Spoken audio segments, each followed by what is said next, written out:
Hello, everyone. I believe we are live now. Welcome to this LinkedIn Live session of Borderline. I am here with Lindsay Griswold of Rotary International. Hi, Lindsay. Hi, Isabel. Do you want to introduce yourself a little bit to the Borderline audience who doesn't know you? Sure. So I just celebrated my seventh anniversary with Rotary on February 17th, and I have been the senior specialist for youth exchange and youth protection for most of that time. Rotary Youth Exchange is a study abroad program for students ages 15 to 19. Awesome. And that's, I should say, a program that I was a part of.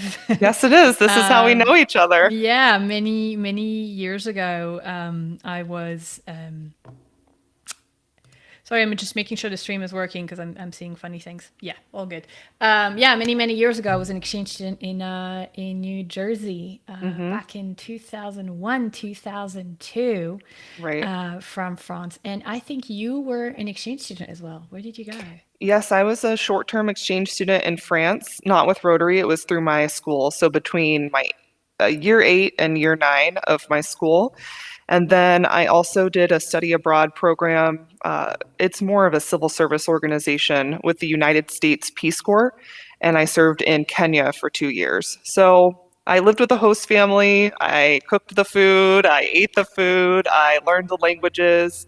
And I was 22 when I went, so a little bit older than most university or high school study abroad, but it was so eye-opening. It feels like it was a true study abroad experience.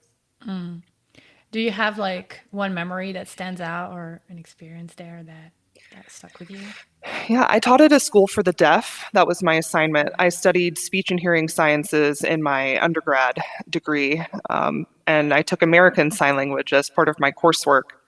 So when the Peace Corps chose me to go abroad, put me in the deaf education sector in Kenya. And I think my greatest memory is just of my students and being in the village. I was in a coastal town. It was called Gede. There were these ruins in my backyard from the 1100s and palm trees and clear blue water. It was just the most idyllic place you could imagine. And our students were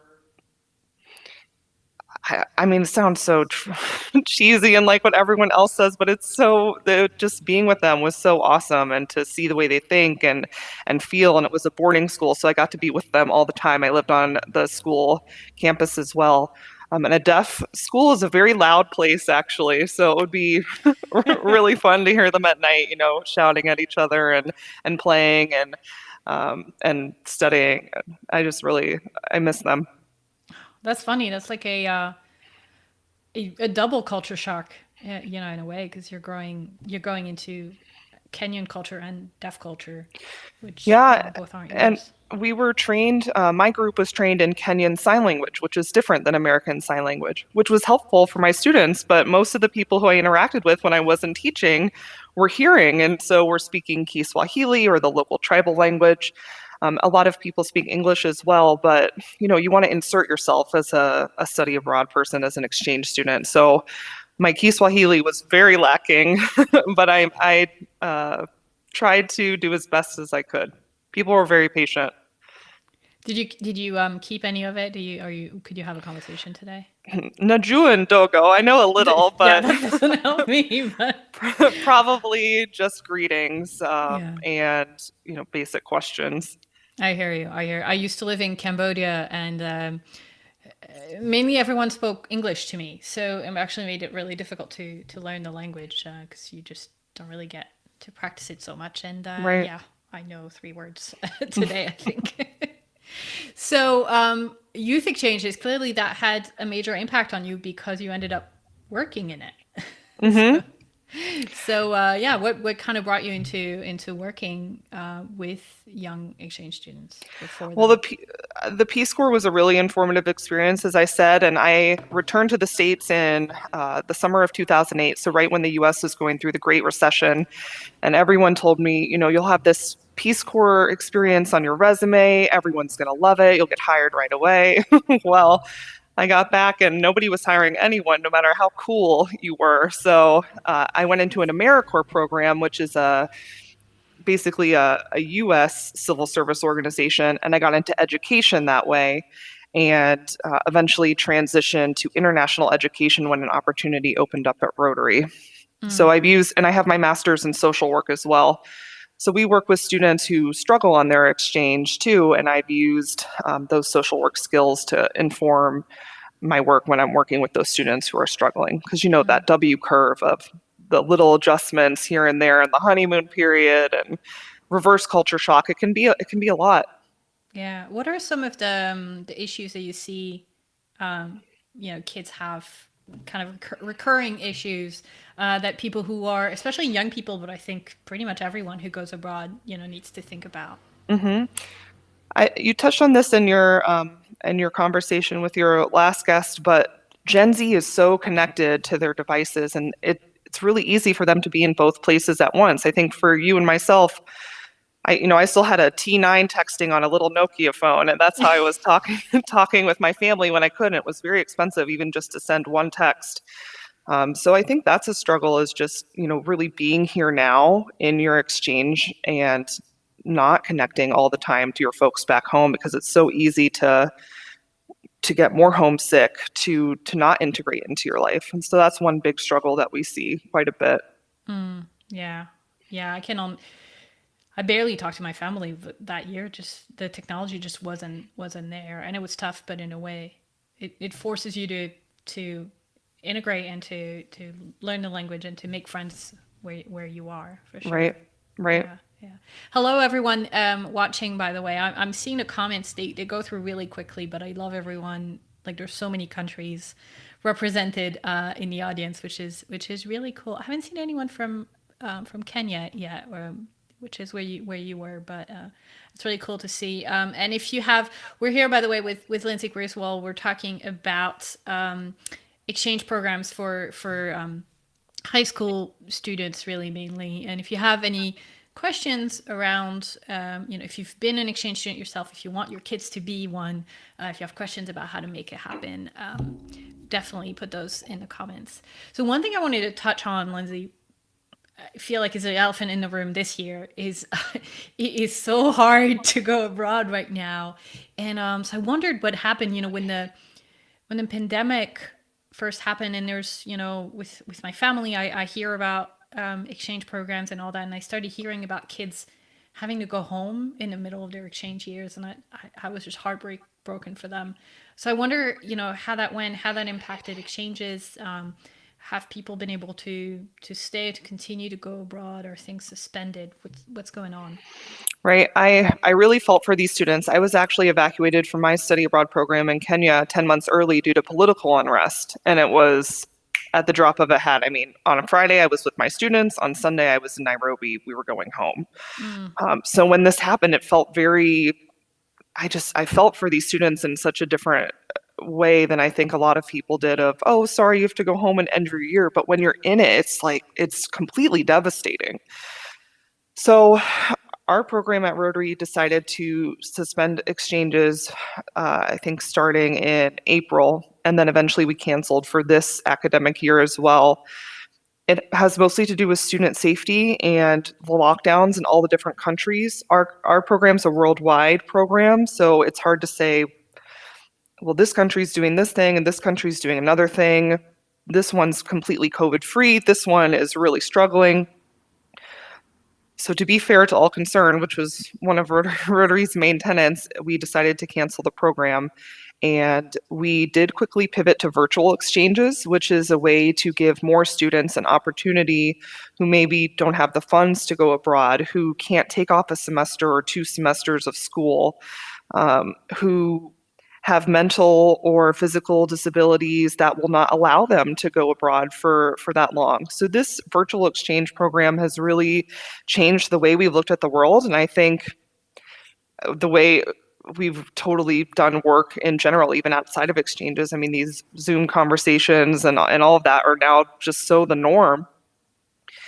And it's really given more students an opportunity to go. And it's also a great way, virtual exchanges, to dip your toe. So if you're nervous to go on an exchange, and you don't know if you could go for even a few weeks, this is a great way to see, oh, I'm more interested in this country, or I actually think I could do this and I could learn the language and I could adapt.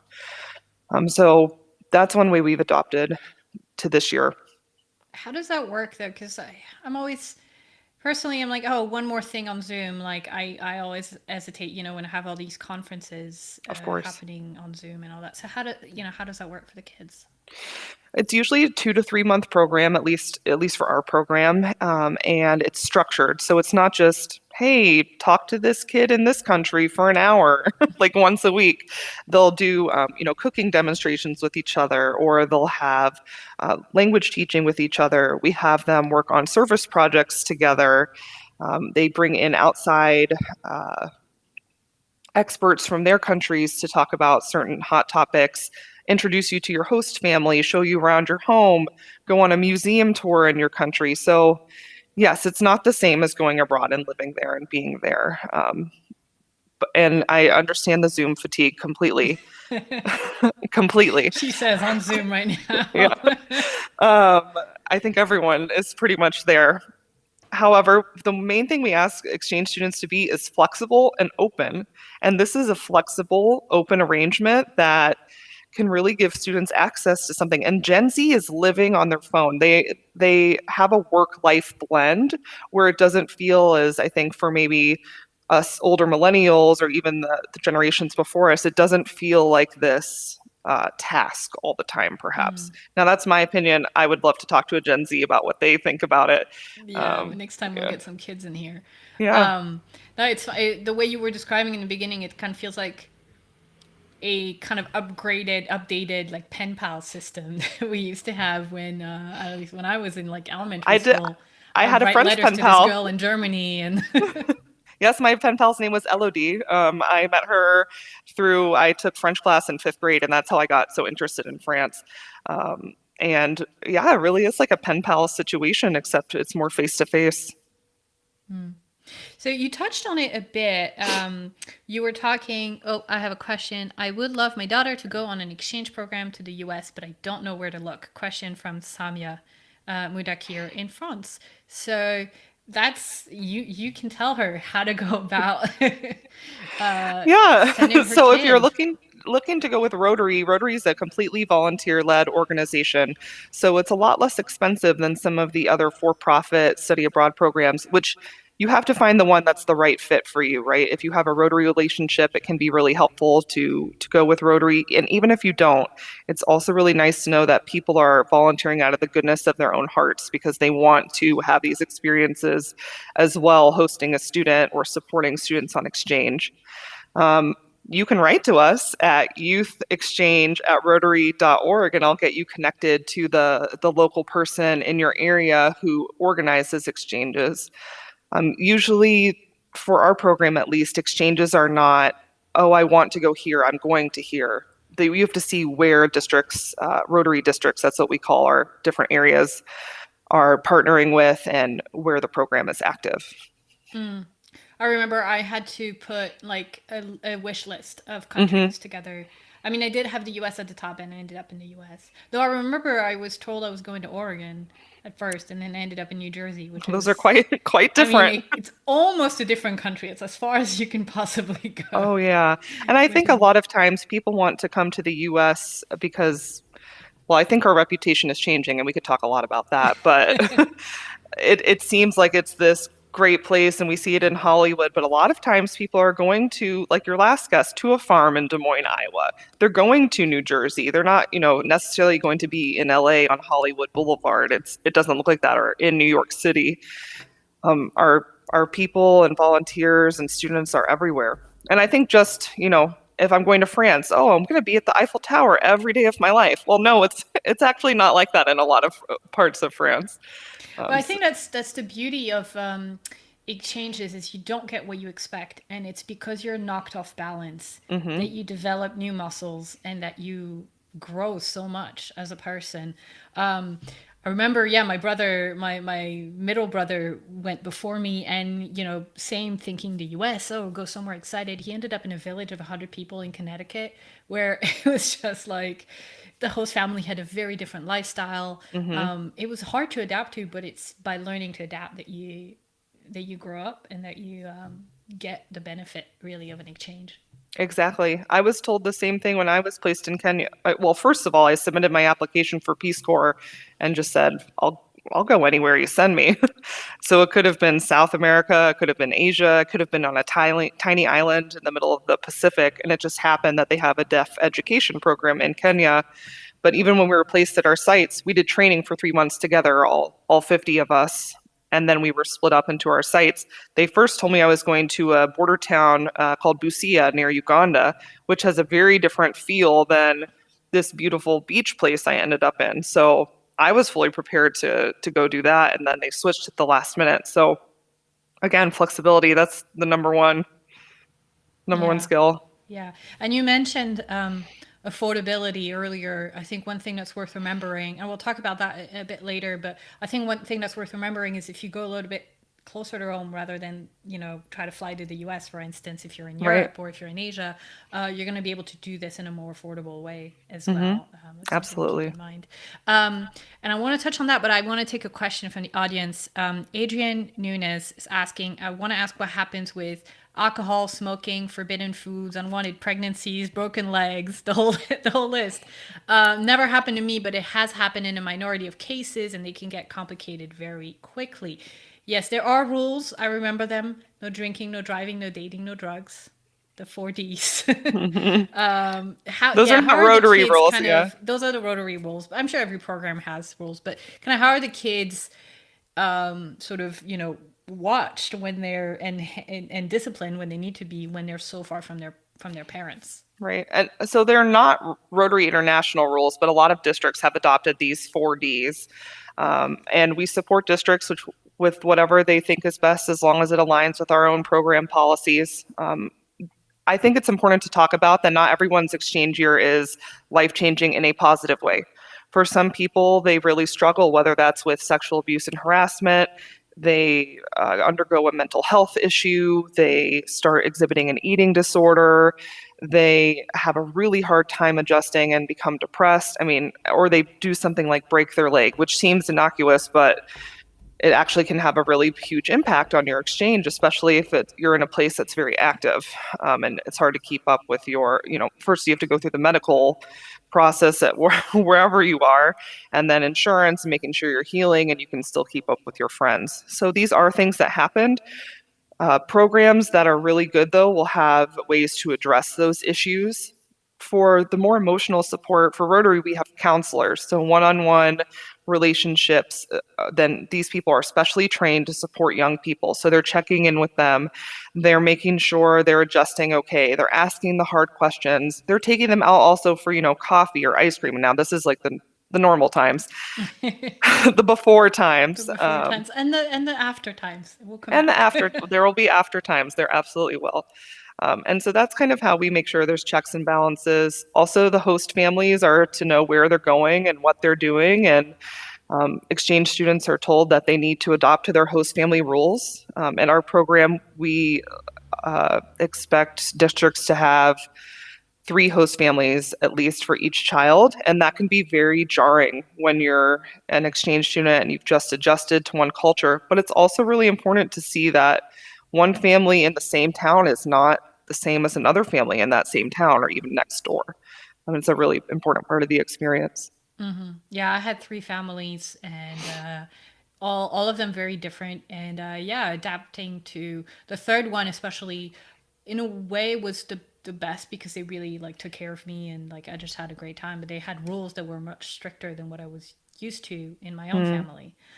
So that can be tough. And I did, speaking of emergencies, I got mono my year, mm. my exchange year, which is a disease I'd never even heard about, in because apparently it's very common in It's American very high common schools. in US high schools, yeah. Never heard of it in French high schools, by the way.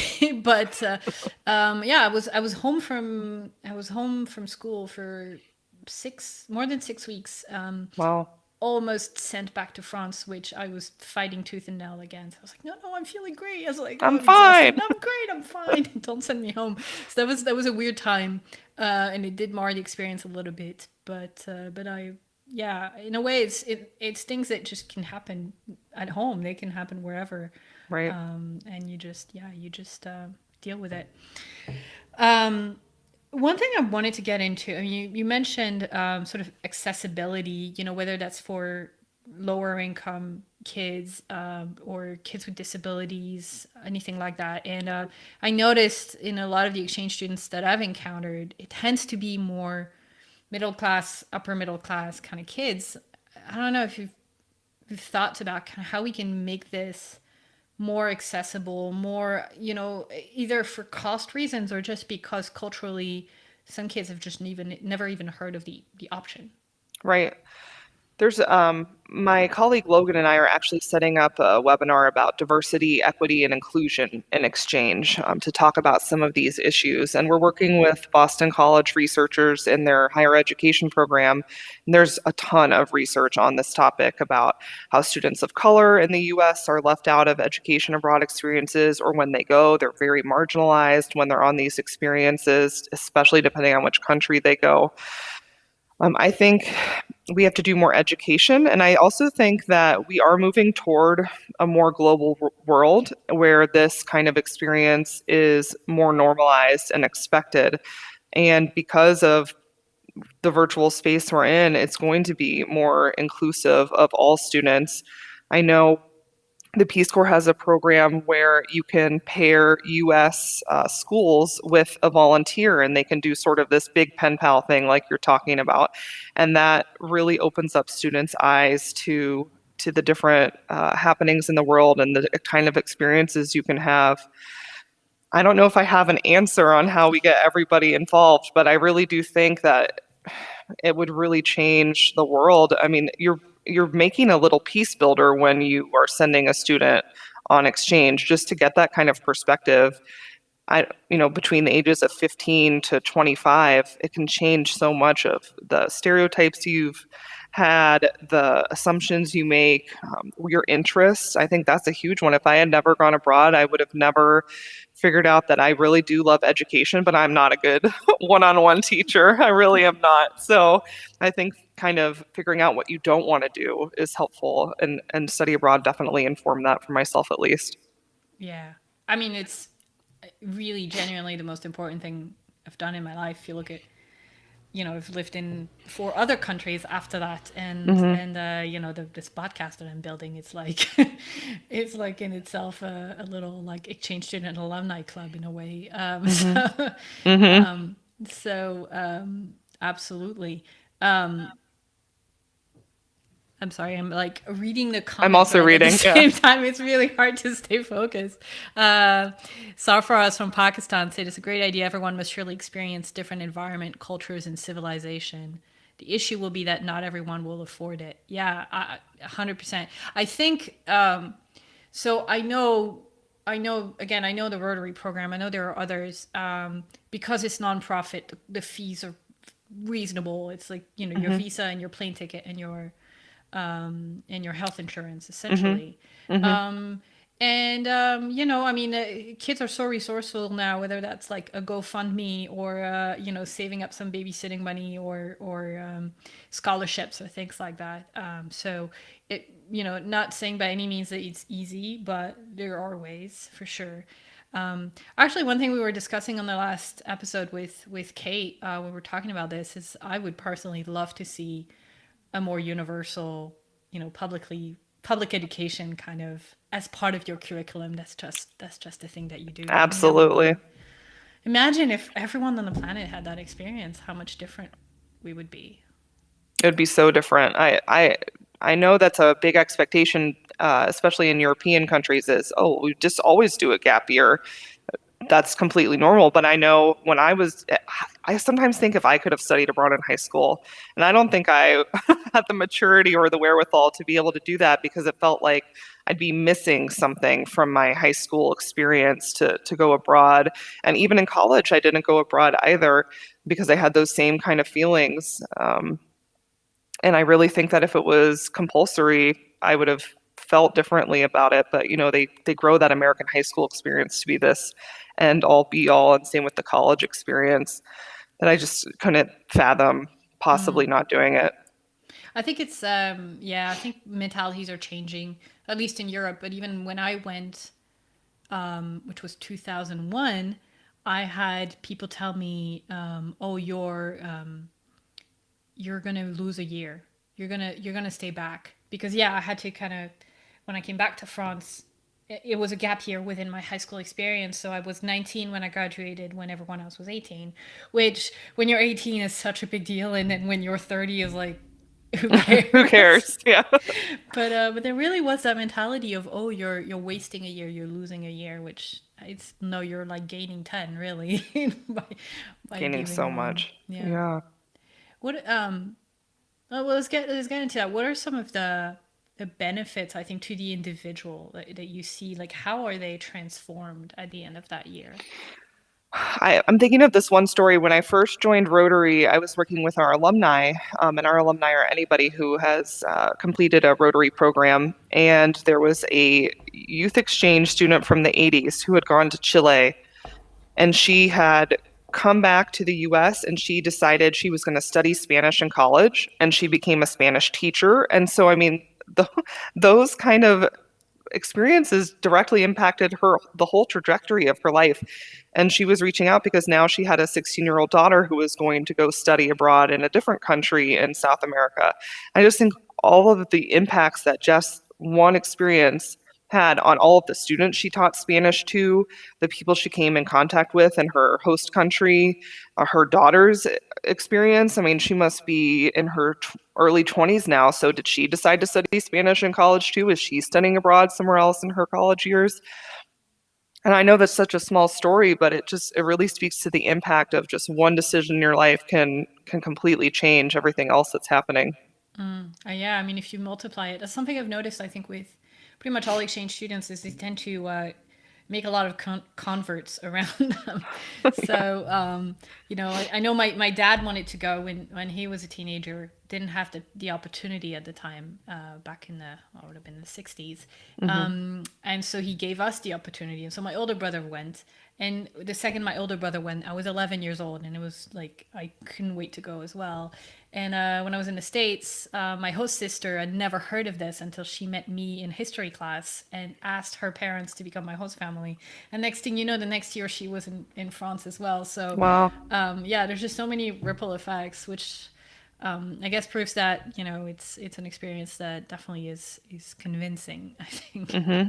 And for I a lot think of once you've people. studied abroad, the expectation of your friends and family, they start thinking of their own lives in a different way. And oh, I could do that too. If Lindsay did that, I could maybe take a 3 month sabbatical and teach in Cambodia. One of my friends did do that. And I don't think I was the only inspiration, but it was cool that she thought of me when she mentioned that. So yeah, there's so many impacts you can have on those around you.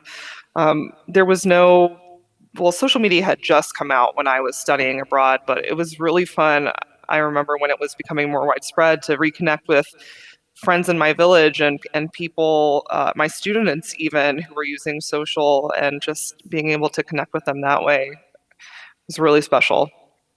Yeah, yeah. My best friend also moved to Switzerland a couple years ago, and similarly, she just saw me do that years and years ago, and it always kind of, nagged her a little bit. She was like, I should do the same. I should do the same. Do I dare? Do I dare? And finally, she did. I was so proud.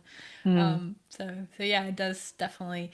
And I think, I mean, generally, I've been just really impressed with a lot of the young people I see come out of this, in terms of how much their minds have broadened, how much they've matured. So I should say there is a selection into kind of who goes. You tend to have already kind of more mature people. Actually, one thing I was wondering, is it Hmm. more girls? It seems like it's a lot more girls than boys It's going. similar to the higher education breakup, which is, or makeup rather. There are more females going on study abroad programs just like they are into higher education. It's true. Yeah. Yeah. I wonder, I mean, I guess they tend to be more academically successful at that age, and probably a little bit more mature as well if you're talking about 15, 16-year-olds. But Yeah. go for it, boys. It's a good thing to do. We need everybody. Yeah, Yeah, non-binary students. That's another way to of diversify your course. exchanges too, right? Is to Yeah. make sure that we're including LGBTQ students in countries that it's safe to be an LGBTQ person. I was going to ask, how do you think about that for children in terms of the countries that they go to, because it's not safe everywhere. And how do you if a kid is not out, how do we kind of Right. measure the risk for them? We have to take the students' lead on that, of course. We've had students who have come out while on exchange or have realized they are trans on exchange or have felt more comfortable, naming that. And we do whatever we can to support any student and through such an important transition or an out in their life. And it really is. I think districts are talking more about these are things you should consider. So maybe they won't talk to a student specifically, but in general of, if you're thinking you might be LGBTQ, going to this certain country is not going to be maybe the safest place for you. And so here are Hmm. some countries that are more open to different kinds of lifestyles that a lot of the world is still getting on board with. I guess it depends where in the country as well. If Of you're course. I mean, in, looking. in the US, it really depends also. So those are big considerations. Yeah. Anthea writes, unfortunately, 64% of our youth under 24 in South Africa, I think, SA, South Africa, remains unemployed. Yeah, and actually, I mean, I do think of the many advantages of being an exchange student is definitely employability. I mean, if nothing else, I don't know. I became fluent in English. I became bilingual, and I wasn't before, Hmm. and all my jobs have involved being bilingual since. So I definitely think it's a good investment in future employability, as well as all the skills you get in terms of global awareness and adaptability and just being nimble culturally wherever you go. I think that's the most important aspect. And one of the reasons, I mean, there's a few deaf clubs in Rotary, but I'm not speaking American Sign Language with anyone on a regular basis. But I think the fact that I did learn a language, I could culturally insert myself appropriately. I do know different considerations or know how to research them to make sure when I'm traveling for work that I'm wearing the appropriate clothing, that I'm presenting myself well, that I know the big cultural issues and differences and am accepting of that. I think my study abroad experience really informed that and helped me get a career here at Rotary. Yeah. So I realize we're at the half hour. There's actually a pretty massive delay, it looks like, between our recording Mm, and the live stream that I have in the other window. okay, So I'm gonna in a moment end this and just stay on for a little bit just in case. But sure. if there are final questions from the audience, please put them in now, which is going to be in 5 minutes by the time that this airs, and we'll take one or two final questions. One final one for me is just kind of to sum things up. Another final question is, I noticed that there are a lot of people in the stream. When they say where they're from, a lot of people from Africa. Mm. Tons of people from Africa, which is awesome. By the way, a couple people said hi from Kenya. Um, David and Dorcas. Oh, David has a Habari ya question just now. leo. Actually, David Karuri has a question. Studying abroad will also be a huge game changer, especially for African country. You come back to your third world country with a whole new perspective on business, employment, just everything. 100%. And I remember when I was an exchange student, I met like probably over the year like 200 exchange students, different events and trips and things. And it was one girl from Mali, I remember, and I was the only African student in Hmm. my year. Now that was 20 years ago. What's the state of with Africa right now? Are there more exchanges? Is that an option both for students from there and from students going there? It's absolutely an option to be hosted or sent to countries in Africa. Now, of course, that depends if the structure is set up to find host families The parents and the students who are going there need to feel comfortable and safe too. So it really depends on where we're going and what we're doing. I think is the stat I know by 2050, 50% of Africa's population, or maybe it's like 80% or something, is going to be under the age of 30. So there's going to be this huge youth boom. And I think Yeah. even the population is going to be so concentrated there.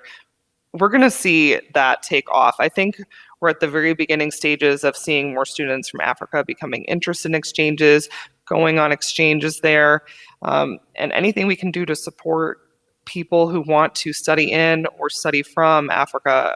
Rotary is here for it. We just need, for us, our program, we need to make sure your country's certified and that all the youth protection policies are in place. And that the great thing about Rotary is no matter what country you're in, there are the same expectations to have the host families and the training and the student selection. And so we just make sure that's all the same at every country, no matter where you are. Mm-hmm. But we would love to see an increase in that. Absolutely. That'd be great. That'd be great. I think definitely.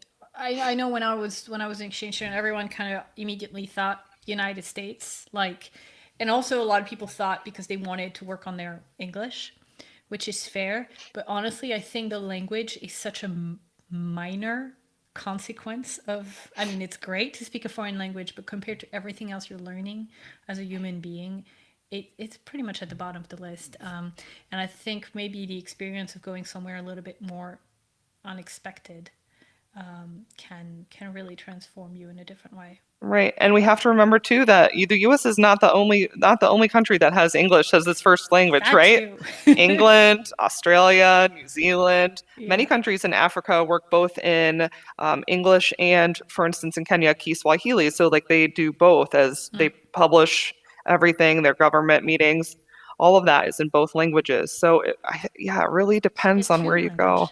You get Yeah, two foreign language skills in that exactly. year. That's Exactly. awesome. All right, so I just want to conclude on practical. If there are people on the stream, they have young teens.